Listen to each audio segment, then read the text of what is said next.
राधा कृष्ण चरण कमलेभ्यो नमः। श्रीमद्भागवत महापुराण एकादश स्कंध 31वां अध्याय। श्री भगवान का स्वधाम गमन। जय राधा राधा जय राधा जय श्री राधा। जय कृष्ण कृष्ण जय कृष्ण जय श्री कृष्ण। जय कृष्ण जय श्री कृष्ण। श्री शुकोवाच अथ तत्तागमद ब्रह्म भवान्या च समं भवः महेन्द्र प्रमुखा देवः मुनयः सप्रजेश्वरः पितरा सिद्ध गंधर्वा विद्याधर महोरगः चारणः यच्चरच्छांसि किन्नराप्सरसोऽद्विज द्रष्टुकामा भगवतो निर्याणं परमोत्सुकः गायन्तश्च गृह्णन्तश्च सौरिकर्माणि जन्म च। श्री सुखदेव जी कहते हैं, राजन परीक्षित, दारुक के चले जाने पर ब्रह्मा जी, शिव पार्वती, इंद्रादि, लोकपाल, मरीच आदि प्रजापति, बड़े बड़े ऋषि मुनि, पितर, सिद्ध, गंधर्व, विद्याधर, नाग, चारण, यक्ष, राक्षस, किन्नर, अप्सराएं, गरुण लोक के विभिन्न पक्षी अथवा मैत्रेय आदि ब्राह्मण भगवान श्री कृष्ण के परम धाम प्रस्थान को देखने के लिए बड़ी उत्सुकता से वहां आए। वे सभी भगवान श्री कृष्ण के जन्म और लीलाओं का गान अथवा वर्णन कर रहे थे। उनके विमानों से सारा आकाश बरसा गया था। वे बड़ी भक्ति से भगवान पर पुष्पों की वर्षा कर रहे थे। सर्वव्यापक भगवान श्री कृष्ण ने ब्रह्मा जी और अपने विभूत स्वरूप देवताओं को देखकर अपने आत्मा को स्वरूप में स्थित किया और कमल के समान अपने नेत्र बंद कर लिए। भगवान का श्री विग्रह उपासकों के ध्यान और धारणा का मंगलमय आधार और समस्त लोगों के लिए परम रमणीय आश्रय है। इसलिए उन्होंने योगियों के समान अग्नि देवता संबंधी योग धारणा के द्वारा उसको जलाया नहीं, सशरीर अपने धाम में चले गए। उस समय स्वर्ग में नगारे बजने लगे और आकाश से पुष्पों की वर्षा होने लगी। परीक्षित, भगवान श्री कृष्ण के पीछे पीछे इस लोक से सत्य, धर्म, धैर्य, कीर्ति और श्रीदेवी भी चलेंगे। भगवान श्री कृष्ण की गति मन और वाणी से परे है। तभी तो जब भगवान अपने धाम में प्रवेश करने लगे तब ब्रह्मादि देवता भी उन्हें न देख सके। इस घटना से उन्हें बड़ा ही विस्मय हुआ।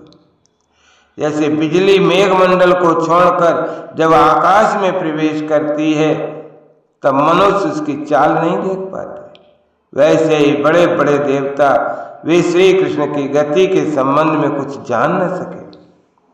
ब्रह्मा जी और भगवान शंकर आदि देवता भगवान की ये परम योगमय गति देखकर बड़े विस्मय के साथ उसकी प्रशंसा करते अपने अपने लोक में चले गए। परीक्षित, जैसे नट अनेकों प्रकार के स्वांग बनाता है परंतु रहता है उन सब से निर्लेप, वैसे ही भगवान का मनुष्यों के समान जन्म लेना, लीला करना और उसे फिर संवरण कर लेना उनकी माया का एकमात्र विलास था, अभिनय मात्र था। वे स्वयं ही जगत की सृष्टि करके इसमें प्रवेश करके विहार करते हैं और अंत में संहार लीला करके अपने अनंत महिमामय स्वरूप में स्थित हो जाते हैं।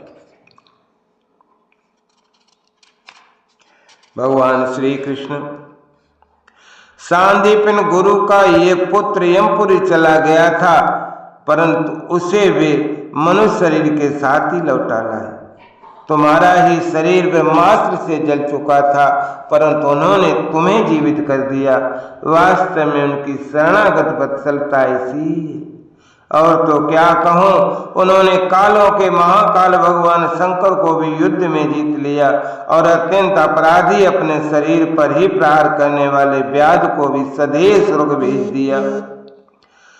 सो हे प्रिय परीक्षित, ऐसी स्थिति में क्या वे अपने शरीर को सदा के लिए यहाँ नहीं रख सकते थे?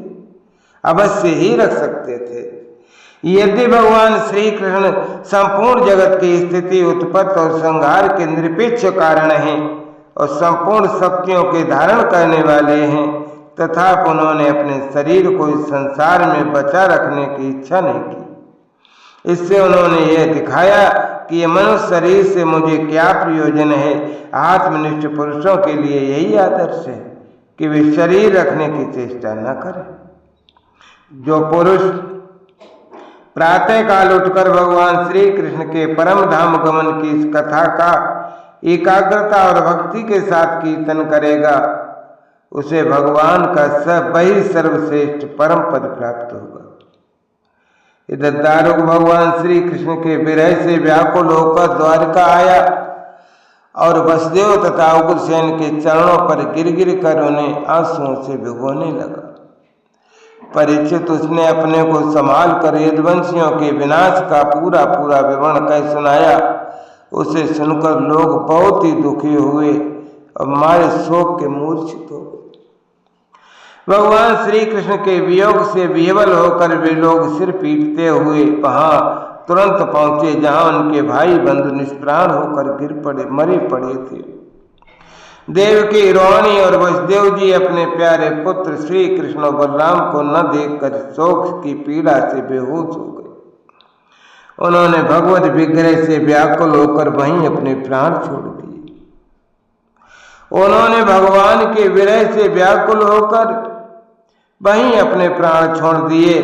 स्त्रियों ने अपने अपने पतियों के सब पहचान कर उन्हें हृदय से लगा लिया और उन्हीं के साथ चिताओं पर बैठकर भस्म हो गई। बलराम जी की पत्नियां उनके शरीर को, वसुदेव जी की पत्नियां उनके शव को और भगवान की पुत्र वधुएं अपने पतियों की लाशों को लेकर अग्नि में प्रवेश कर गई। भगवान श्री कृष्ण की रुक्मणी आदि पटरानियां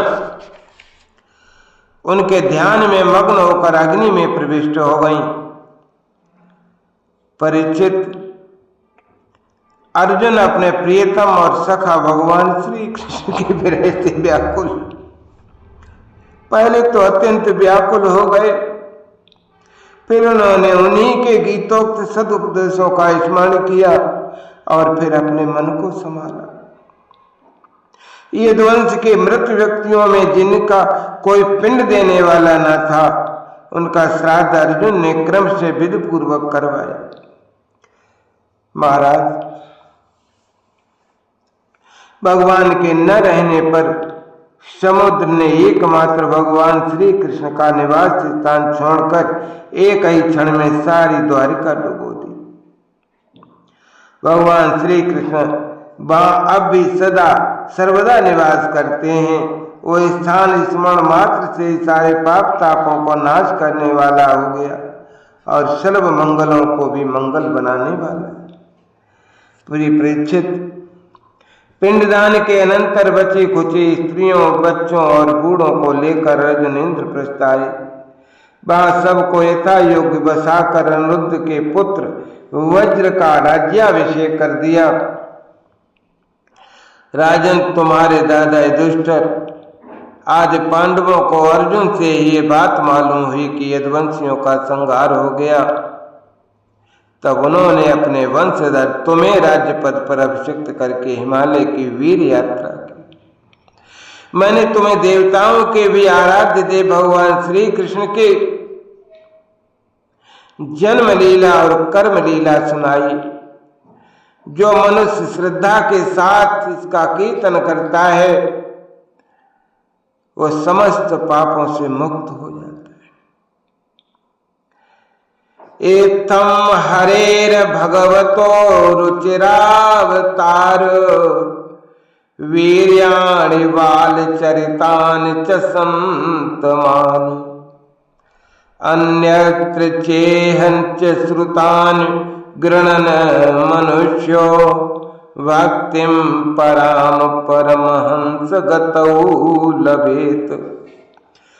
परीक्षित, जो मनुष्य इस प्रकार भक्त वैहारी निखिल सौंदर्य माधुर्य निधि श्री कृष्णचंद्र के अवतार संबंधी रुचिर पराक्रम और श्रीमद् भागवत महापुराण में तथा दूसरे पुराणों में वर्णित परमानंदमयी बाल लीला कैशोर लीला आदि का संकीर्तन करता है, वह परमहंस मुनीन्द्रों के अंतिम प्राप्तव्य श्री कृष्ण के चरणों में पराभक्ति प्राप्त करता है।